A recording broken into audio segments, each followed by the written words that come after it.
So hello everyone, welcome to double S commerce 91। जैसा कि अपने इंट्रोडक्शन वीडियो में इनकम टैक्स का कुछ बेसिक इंट्रोडक्शन टर्म्स पढ़े थे, उसके बाद में अपन अब आगे डिस्कस करने वाले हैं। तो पहले इंट्रोडक्शन में अपन अपन ने पढ़ा था कि इनकम ऑफ एनी पर्सन कैसे कैलकुलेट होती है, क्या क्या हेड्स ऑफ इनकम होते हैं। ये अपन ने पढ़ा था टोटल इनकम में कौन कौन से हेड्स होते हैं जिनके अंदर इनकम कैलकुलेट होती है किसी भी पर्सन की।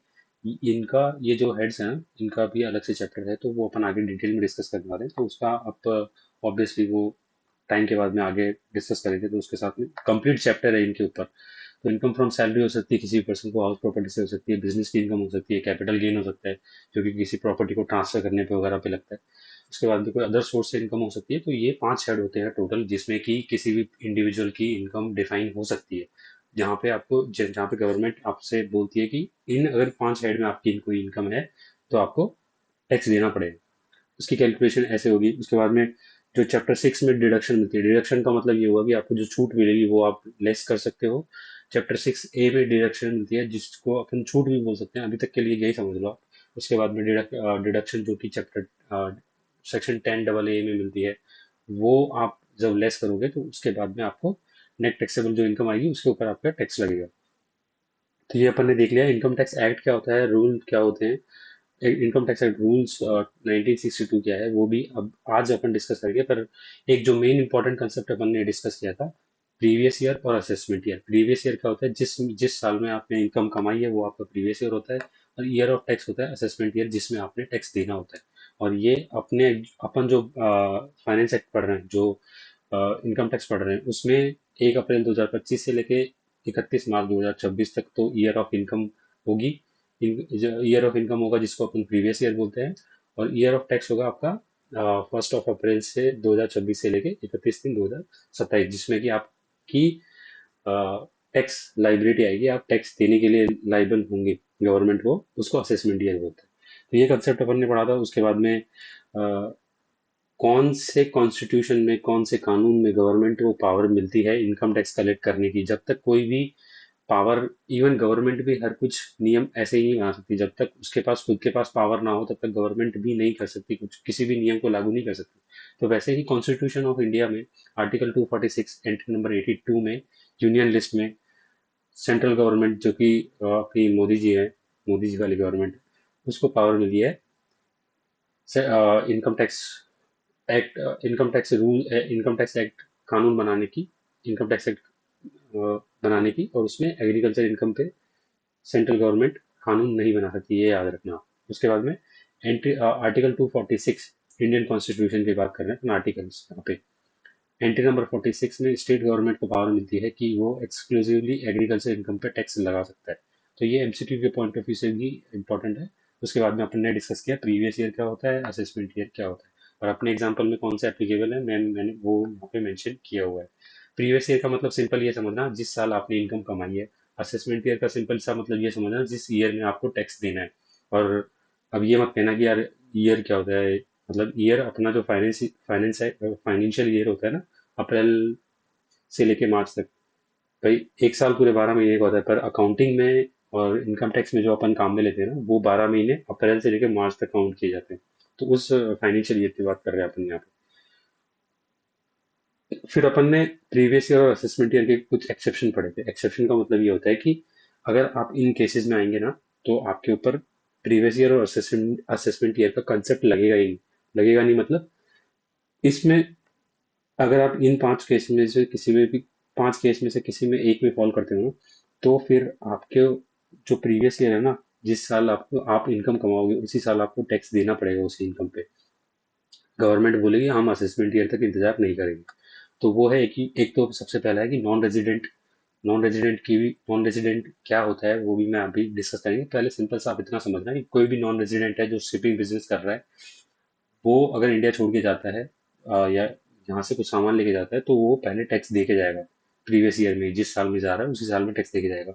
लिविंग पर्सन लिविंग इंडिया, कोई भी पर्सन इंडिया छोड़ के जा रहा है परमानेंट रीसेटल होने के लिए, तो वो भी जाने से पहले गवर्नमेंट को प्रीवियस ईयर में टैक्स देके जाएगा। गवर्नमेंट अगले साल थोड़ी इंतजार करेगी। सेम होता है event based entities. Event based का मतलब ये समझो कि कोई भी ऐसी कोई भी ऐसी कंपनी या कोई भी ऐसी ऑर्गेनाइजेशन या कोई भी ऐसी एंटिटीज बनी थी जो सिर्फ कोई पर्टिकुलर इवेंट के लिए थी या फिर किसी पर्टिकुलर किसी चीज को होस्ट करने के लिए थी। सपोज करो कोई कंपनी बनाई गई थी वर्ल्ड कप, अभी जो रिसेंटली हुआ वर्ल्ड कप के को ऑर्गेनाइज करवाने के लिए कोई कंपनी बनाई गई थी। उसमें जो भी इनकम होनी थी वो हो गई, जो भी खर्चे होने थे हो गए। पर क्योंकि वर्ल्ड कप खत्म हो चुका है इसी साल, तो गवर्नमेंट बोलेगी भाई आपने जो कंपनी बनाई थी ना, या आप जो भी ऑर्गेनाइजेशन बनाई थी आपने, वो खत्म हो चुकी है, उसका पर्पस खत्म हो चुका है, तो आप जाते जाते हमको टैक्स भी दे जाओ। तो ये हो गया। इसके बाद में असेट प्रोटेक्शन का मतलब ये होगा कि अगर आप कोई भी पर्सन ट्रांसफर कर रहा है गिफ्ट, या फिर ट्रांसफर कर रहा है या फिर गिफ्ट कर रहा है प्रॉपर्टी, सिर्फ टैक्स अवॉइड करने के लिए, अवॉइड मतलब टैक्स बचाने के लिए, तो गवर्नमेंट आपको प्रीवियस ईयर में ही टैक्स मांग सकती है। या फिर लास्ट वाली जो कंडीशन है वो है डिसकंटिन्यूड बिजनेस, मतलब कोई बिजनेस परमानेंटली बंद हो रहा है तो गवर्नमेंट बोल देगी भाई हमको टैक्स देते जाओ, आप चले जाओ फिर, आप बंद हो जाओ परमानेंट। तो ये 5 केस हुए। अब आज अपन आगे डिस्कस करेंगे। उसके पहले मैं अपने थोड़ा बुक का फॉर्मेट बता देता हूँ आपको। ये बुक का फॉर्मेट है, थ्योरेटिकल फॉर्मेट है, समझने के लिए इजी होगा आपके लिए। बाकी फिर इसके साथ में एमसीक्यू भी अपन जो टॉपिक वाइज है वो भी मैं ऐड कर दूंगा। और अगर आपको कोई प्रॉब्लम आती है तो आप जरूर लिखना यार। अ, हम मुझे भी थोड़ा पता लगेगा कि मेरे पार्ट में कहाँ इंप्रूवमेंट की जरूरत है आप लोगों के लिए। तो सबसे पहले अपन ने इनकम टैक्स, गवर्नमेंट को कहाँ से पावर मिलती है वो अपन ने पढ़ ही दिया ऊपर। इंट्रोडक्शन वीडियो में पढ़ा था। Entry number 82 union list article 246। Central state government को कहाँ पावर मिलती है वो भी अपन ने पढ़ लिया। एंट्री नंबर 46, वही आर्टिकल 246 में पावर मिलती है। अब सोर्स ऑफ इनकम टैक्स है। सोर्स मतलब इनकम टैक्स का जो कानून है ना, वो कहाँ कहाँ से आता है, उसकी वो कहाँ से आता है, स्कोप ऑफ इनकम टैक्स कहाँ से आता है। इसमें 4 चीजें हैं। 4 चीजें मतलब ये यूनियन लिस्ट और ये स्टेट लिस्ट अपन ने डिस्कस कर ही लिए। एग्रीकल्चर पे स्टेट गवर्नमेंट लगा सकती है, इस पे income tax on other than agriculture income पे सेंट्रल गवर्नमेंट लगा सकती है। तो ये तो अपन ने आगे पढ़ लिया। अब source of income tax act कहाँ कहाँ से आता है, मैं पहले बता देता हूँ आपको।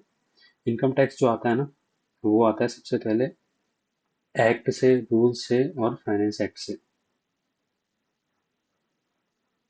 इनकम टैक्स का जो कानून है ना, वो कई सारी चीजों से मिलकर बनता है। सबसे पहले इनकम टैक्स एक्ट। एक्ट क्या होता है, कानून होता है, जो कि गवर्नमेंट ऑफ इंडिया की तरफ से ऑफिशियल गजट में अनाउंस होता है, वो कानून है। कानून का मतलब ये हुआ कि अगर उसमें जो चीजें लिखी हैं वैसी नहीं, अगर वैसी होंगी तो आप उस कानून से बच जाएंगे, या उस कानून को फॉलो करना कंपलसरी है। तो उस कानून के अंदर इनकम टैक्स एक्ट आता है और इनकम टैक्स रूल्स आते हैं। अपन इन दोनों को डिस्कस कर लेते हैं भाई। सोर्स सोर्स की बात कर रहे हैं ना अपन, कि इनकम टैक्स का सोर्स क्या क्या है। तो सबसे पहले तो इनकम टैक्स एक्ट खुद है। एक्ट का मतलब होता है कि कानून। उसके बाद में उसके लिए जो रूल्स बनाए जाते हैं। अब देखो, एक्ट क्या होता है और रूल्स क्या होते हैं। एक्ट का मतलब तो ये होता है कोई चीज ऐसे होगी तो हम आपके ऊपर टैक्स लगाएंगे, या कोई चीज, कोई असेट ऐसे ट्रांसफर होगी तो हम आपके ऊपर ऐसे टैक्स लगाएंगे। ये तो एक्ट में दिया हुआ है। पर उन चीजों के रूल्स भी अलग अलग टाइम पे डिफाइन होते हैं, जैसे कि कौन सी रेट पे टैक्स लगेगा, किस तरह के काम, मतलब उन चीजों को फॉलो करने के लिए कौन कौन से नियम होने चाहिए। तो वो इनकम टैक्स एक्ट रूल 1962 में डिफाइंड है। वो तो यहाँ यहाँ से आपका इनकम टैक्स का जो रूल, इनकम टैक्स का जो लॉ आता है ना, वो एक्ट और रूल से आता है। उसके बाद में फाइनेंस बिल, उससे भी आता है। ये क्या होता है ये भी अपना आगे डिस्कस, मैं बताता हूँ आपको। फाइनेंस एक्ट से भी आता है। तो सोर्स ऑफ इनकम टैक्स ये चार चार होते हैं, इनकी डेफिनेशन भी मैं बताने वाला हूँ आपको आपको। इसमें इनकम टैक्स एक्ट क्या होता है। It is the main source of income tax law. Main source मतलब कानून का जो सबसे मेन जो सोर्स होता है ना, मतलब जहाँ से पूरा इनकम टैक्स एक्ट चलता है, पूरा इनकम टैक्स का जो कानून चलता है ना, वो इनकम टैक्स एक्ट 1961 से चलता है। उसके बाद में इनकम टैक्स रूल्स क्या होते हैं। Rules empower central CBDT to make rules. मतलब अब किसी चीज को गवर्नमेंट ने तो बता दिया भाई, ये चीज अब होगी तो ऐसे होगी, पर उसको चलाने के लिए रूल्स, कानून, कायदे, ये सब जो डिफाइन होंगे ना, वो इनकम टैक्स एक्ट 1962 में डिफाइंड है। अब जैसे एक्ट में तो आपके ऊपर टैक्स की इनकम कैलकुलेशन बता देंगे, भाई ऐसे ऐसे आपका टैक्स कैलकुलेट किया जाएगा। पर कौन सी रेट पे किया जाएगा, क्या प्रोसेस होगा, कौन सा फॉर्म होगा, वो इनकम टैक्स एक्ट रूल्स में डिफाइंड होता है। अब नेक्स्ट अपन बात करते हैं annual finance act. Finance act क्या होता है? अब भाई किसी भी गवर्नमेंट, ये सबको पता होगा शायद, अपन ने बहुत पहले जब सोशल साइंस में सोशल स्टडीज में भी पढ़ा होगा कि गवर्नमेंट को अगर कोई कानून बनाना होता है ना, तो पहले वो पार्लियामेंट में लेके आती है as a bill. Bill parliament में लेके आती है। पार्लियामेंट में दोनों पार्लियामेंट में पास होना जरूरी है, मेजोरिटी से पास होना जरूरी है। पार्लियामेंट से पास होगा, उसके बाद में फिर वो प्रेसिडेंट की असेंट मिलेगी, प्रेसिडेंट की मंजूरी मिलेगी, तो भी उसी के बाद वो कानून बनता है। उसके बिना कानून नहीं होगा। तो सेम, अब क्योंकि इनकम टैक्स 1961 में डिफाइंड किया गया है, इनकम टैक्स रूल्स भी डिफाइन किए हुए हैं, पर हर साल इनकम टैक्स एक्ट चेंज होता है ना, क्योंकि इन्फ्लेशन भी बढ़ता है। रीजन क्या है बढ़ने का? इन्फ्लेशन होता है, कई सारे चेंजेस आते हैं, कई सारी डेफिनेशंस बदल जाती है। एक बात बताइए, लगभग ज्यादा भी नहीं तो 60 60 70 साल हो गए इस इनकम टैक्स को। हर साल कुछ ना कुछ नया चेंज आता है। जैसे कि आज के टाइम पे कई सारे अलग अलग बिजनेस हो गए, कई तरह की सर्विसेज हो गई, और कई तरह के ऐसी इनकम हो गई जो कि पहले नहीं थी। तो क्योंकि इन सब चीज़ों को, अमेंडमेंट्स को, इन सारे चेंजेस को गवर्नमेंट को एड्रेस करना होता है, तो वो गवर्नमेंट हर साल एनुअल फाइनेंस एक्ट लेके आती है। इसमें क्या होता है, मैं बता देता हूँ आपको। फाइनेंस एक्ट, क्योंकि अब इनकम गवर्नमेंट को चेंजेस लेके आने हैं, तो पहले वो फाइनेंस बिल लेके आएगी, प्रपोज्ड टू टैक्स चेंजेस। जो भी टैक्स में चेंज करना है ना, वो गवर्नमेंट प्रपोज करेगी फाइनेंस बिल में। इंट्रोड्यूस इन पार्लियामेंट, दोनों पार्लियामेंट में इंट्रोड्यूस होता है ये, पार्लियामेंट में और जो दूसरा है राज्यसभा में, वहां पे भी इंट्रोड्यूस होता है। पर ये अभी तक कानून बना नहीं है, क्योंकि यहाँ पे अभी तक दोनों, यहाँ के असेंट आई नहीं है। मतलब यहाँ दोनों से जब तक पारित नहीं होगा ना, तब तक नहीं होगा। इसके बाद में अगर यहाँ से हो गया, पारित हो गया, यहाँ से पारित होने के बाद में प्रेसिडेंट की जब तक असेंट नहीं मिलेगी, तब तक भी कानून नहीं बनेगा। तो दो दो स्टेप होती है। कोई भी गवर्नमेंट जब किसी भी इनकम टैक्स में चेंजेस लेके आती है, तो वो फाइनेंस बिल के थ्रू लेके आती है। फाइनेंस बिल हर साल नया आता है, जिसको अपन बजट भी बोलते हैं। और वो फाइनेंस बिल दोनों हाउस ऑफ पार्लियामेंट में रिप्रेजेंट होता है। वहां से जब असेंट मिलती है, तो फाइनल फिर प्रेसिडेंट की असेंट मिलती है, तभी वो जाके लॉ बनता है। लॉ मतलब कानून बनता है। फिर उसको फाइनेंस एक्ट बोलते हैं। जब वो पास हो जाता है, प्रेसिडेंट की असेंट मिल जाती है, तो वो फाइनेंस एक्ट बन जाता है। मतलब finance act approve law of tax changes, मतलब कानून बन जाता है वो। उसके पहले तो वो सिर्फ एक बिल रहता है। Pass by parliament, become law after approval, approval के बाद में लॉ बन जाता है। और फिर प्रेसिडेंट की असेंट मिलना भी उतना ही जरूरी है। तब तक वो लॉ बनेगा नहीं, चाहे अगर दोनों पार्लियामेंट से पास भी हो जाए तो भी नहीं बनेगा। तो ये अपन ने देख लिया इनकम टैक्स एक्ट क्या होता है, इनकम टैक्स रूल्स क्या होते हैं, इसका डिफरेंस भी जरूरी है। ये तो मेन मेन लॉ है जो कि पूरा गवर्न करता है इनकम टैक्स को। और रूल्स में डिटेल होती है कि उसको इम्प्लीमेंट कैसे कराना है। जो एक्ट है ना इनकम टैक्स का, उसको कैसे इम्प्लीमेंट कराना है। जैसे कि इसमें तो डिफाइन, इस एक्ट में डिफाइन किया हुआ है कि आपकी टैक्स लाइबिलिटी कैसे कंप्यूट होगी। और जो रूल्स में है ना, वो प्रोसीजर, प्रोसीजर मतलब किसी भी चीज को होने के स्टेप्स क्या होंगे, कौन कौन से फॉर्म्स होंगे, वो इनकम टैक्स रूल्स में डिफाइंड होता है। यहाँ पे भी authorise pass by parliament, made by CBDT. Rules तो CBDT, central board of direct tax, जो कि फाइनेंस मिनिस्ट्री के अंडर आता है। मंत्रालय इसको फाइनेंस मिनिस्ट्री के अंडर आता है, central board of direct tax, जो कि इसको पूरे इनकम टैक्स एक्ट को गवर्न करता है, जो इसको संभालता है, या जो इसका मालिक होता है एक तरह से, और भी सिंपल वर्ड्स में। ब्रॉड होता है, लीगल प्रोविजन होता है, और ये implementation details, practical implementation details होती है। तो इसमें इसके अंदर तो प्रोविजंस होते हैं। प्रोविजंस क्या होते हैं वो भी मैं आगे डिस्कस करेंगे, जैसे जैसे अपन आगे पढ़ते जाएंगे। तो ये अपन ने डिस्कस किया union list, state list, income tax act क्या होता है, इनकम टैक्स रूल्स क्या होते हैं। उसके बाद में फाइनेंस बिल क्या होता है, फाइनेंस एक्ट क्या होता है, जो भी गवर्नमेंट चेंज लाती है वो कैसे लेके आती है इनकम टैक्स में। अब है सर्कुलर और नोटिफिकेशन। ये डेफिनेशंस इसलिए जरूरी है ताकि आप पूरा जो इनकम टैक्स का क्रक्स क्रक्स है ना, वो समझ पाए। क्योंकि इस इंट्रोडक्शन वीडियो के बिना आप इनकम टैक्स समझ भी नहीं पाओगे, और आगे जो अपन टर्म्स पढ़ेंगे ना, वो भी नहीं समझ पाओगे। तो उसके लिए जरूरी है। सर्कुलर क्या होता है और नोटिफिकेशन क्या होता है? एक बार इसका मतलब, अब जैसे कि सपोज करो गवर्नमेंट ने इनकम टैक्स एक्ट निकाल दिया, इनकम टैक्स एक्ट चल रहा है, इसका पर इसका मतलब ये नहीं है ना कि उसके अंदर कुछ लोगों को डाउट्स ही नहीं आएंगे, या एक बार बन गया तो फिर उसके बाद में कभी चेंज नहीं होगा। क्योंकि ये कानून का मतलब यही होता है कि उसमें कुछ लूपोल भी होते हो सकते हैं, या कुछ डिबेट भी हो सकती है। सपोज करो कोई कोई नियम है कि आपको आपको कोई स्टेप फॉलो करना है, पर कोई पर्सन किसी XYZ मेथड से फॉलो करता है, किसी XYZ मेथड से फॉलो करता है। अब इस चीज को गवर्नमेंट, अगर वहां पे मतलब किसी पर्सन को, इंडिविजुअल को और गवर्नमेंट के बीच में अगर क्लैश होता है, क्लैश मतलब गवर्नमेंट ने बोला कि कोई काम ऐसे करना है, कोई पर्सन कह रहा है कि नहीं ये ऐसे होगा, आपने जो लाइन लिखी है उसका मतलब ये है। तो इन चीज़ों को क्लैरिफाई, डाउट्स को, या फिर जो भी डिबेट्स होती है ना उसको, अ, जो भी डिबेट्स या फिर जो भी डाउट्स वाले टॉपिक होते हैं ना इनकम टैक्स में, वो income tax CBDT, central board of direct tax, circular के थ्रू उसको क्लियर करता है, उसको एक्सप्लेन करता है। तो सर्कुलर क्या होता है? Clarification of provisions. जो इनकम टैक्स एक्ट है ना उसके अंदर अगर कोई भी डाउट्स आते हैं तो वो सर्कुलर के थ्रू क्लैरिफाई होते हैं, उसको उसका एक्चुअल जो मीनिंग है ना वो CBDT बता के देते हैं। Explain meaning of law, binding on tax officers और central board of direct tax issue करता है।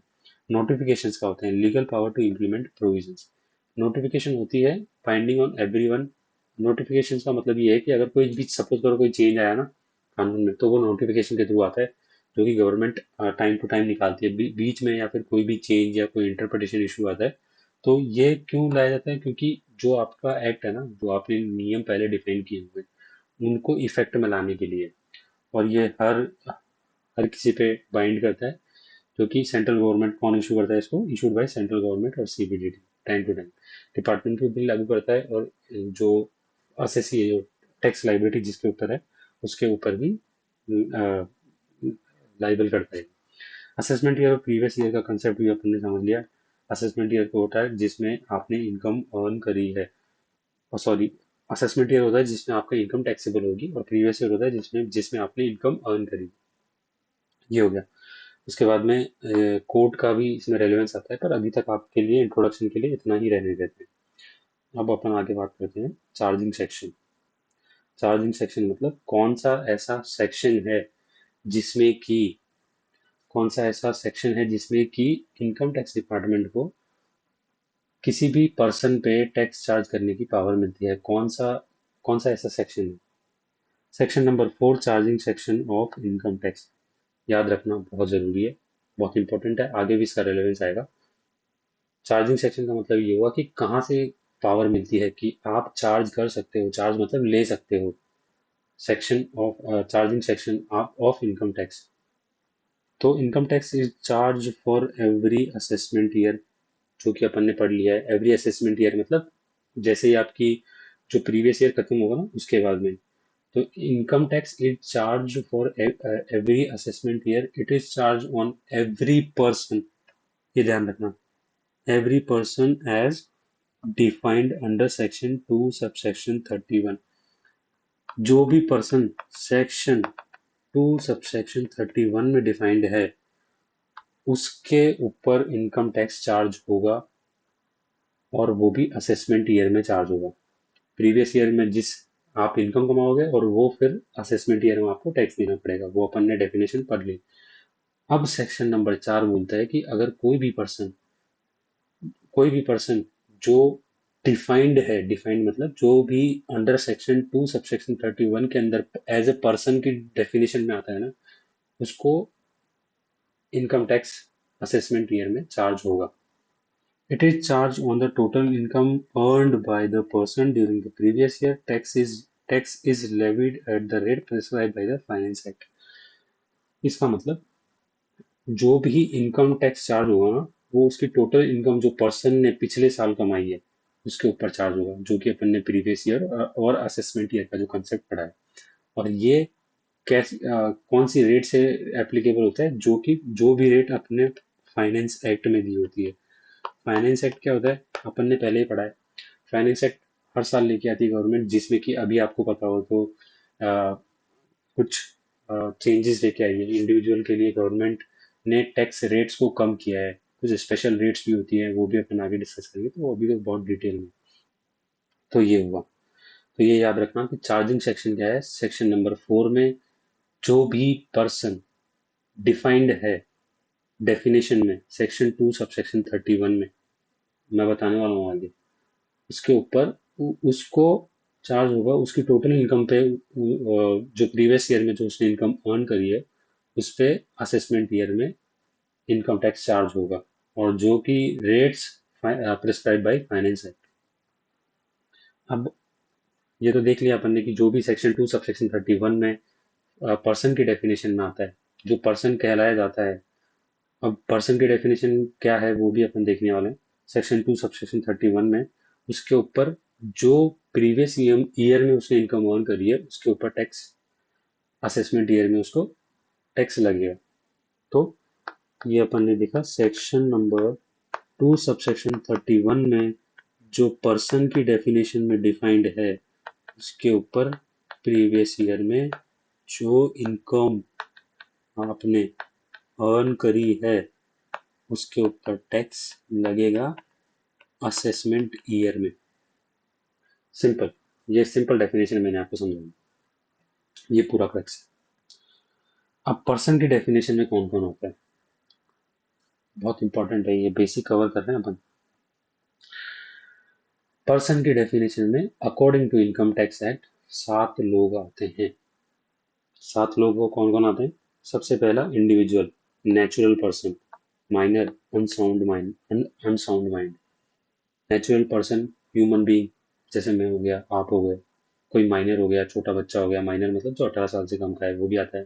कोई अनसाउंड माइंड है, अनसाउंड माइंड का मतलब होता है कि जो कोई अगर मानसिक तौर पे अगर कोई सही नहीं है तो भी वो इंडिविजुअल की डेफिनेशन में आता है। इंडिविजुअल का मतलब हो गया कि 1 पर्सन, इंडिविजुअल मतलब 1 person, as a person, human being, जिसको अपन और भी सिंपल भाषा में बोलते हैं, वो पर्सन की डेफिनेशन में आता है।